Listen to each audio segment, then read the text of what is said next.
If you ever find yourself working the overnight transport shift in upstate New York, you quickly learn to appreciate the silence. The Route 17 County Morgue is isolated, and the job is mostly about logging bodies from car wrecks and sliding them into a cold wall for $22 an hour. My supervisor, Walt, had been doing this for 31 years. On my very first night, he pointed out the cooler's layout: 12 drawers on the top row, 12 on the bottom, and one right in the center, drawer 13. Walt gave me exactly one rule. Drawer 13 is always empty, and it stays that way. If I ever hear a hiss and see it open by itself after midnight, I walk away. I don't look inside, and I never, ever close it. In a high-mortality environment like this, logic takes a backseat to protocol. You don't ask why the rule exists, you just follow it.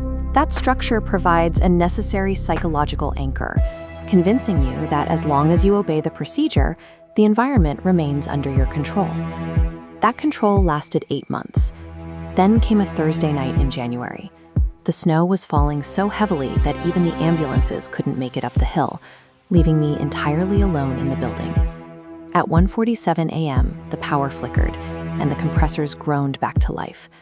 But then I heard a sound that didn't belong. A long, slow, pneumatic hiss coming from the cooler wall. It sounded less like a machine and more like a heavy breath. Drawer 13 was open 6 inches. Thick, white vapor was pouring out of the black crack, crawling across the floor tiles like a thick fog. I checked the logs. No intake, and the internal temperature was a steady -4 degrees. When I leaned down to look through the gap, the back of the empty steel tray was coated in fresh frost. Someone had dragged a fingertip through the ice from the inside to write one word: listen. Panic is faster than memory. I forgot Walt's warning and slammed the heavy steel drawer shut as hard as I could, listening for the lock to click. The hissing stopped. The vapor vanished instantly. For a moment, I felt a surge of relief, convinced that by physically forcing the drawer shut, I had solved whatever glitch had caused it to open. That relief died the very next night. When I walked in for my Friday shift, the temperature in the entire morgue building had dropped 10 degrees. It was so cold in the office that my breath was fogging in the air before I even reached the cooler.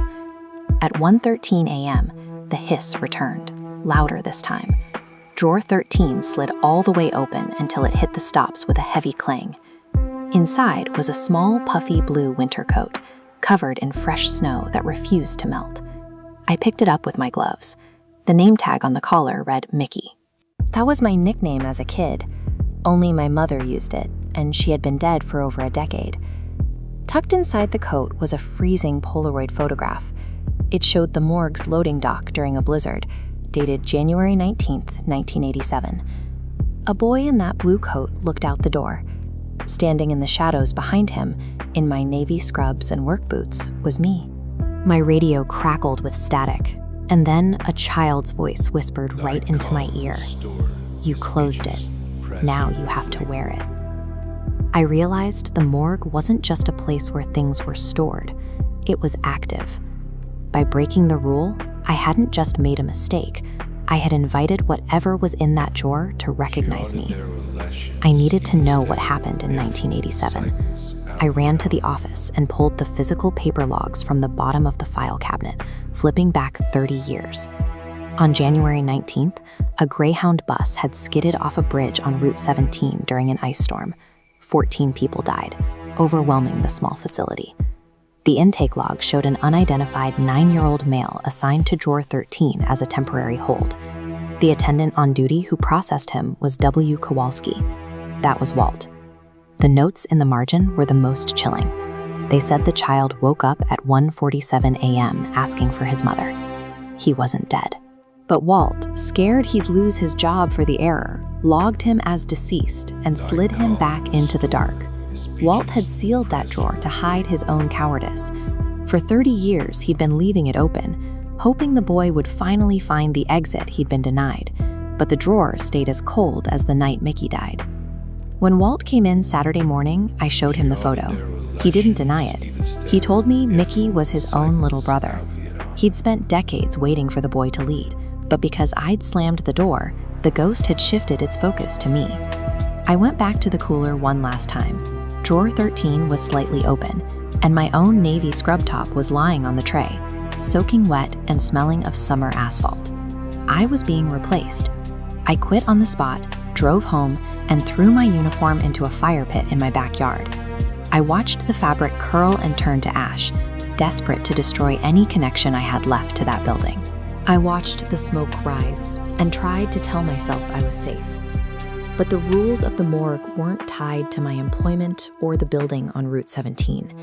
They were tied to the act of closing that drawer.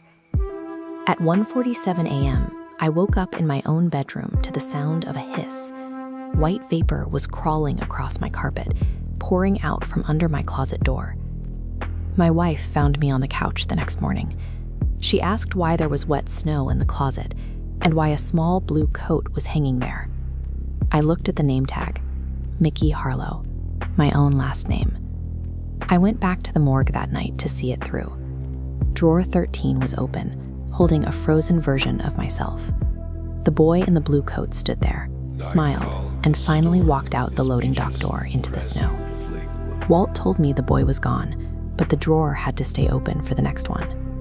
As he spoke, all 24 drawers in the wall hissed and slid open simultaneously, and the air filled with dozens of voices whispering, "Listen, I don't close things anymore.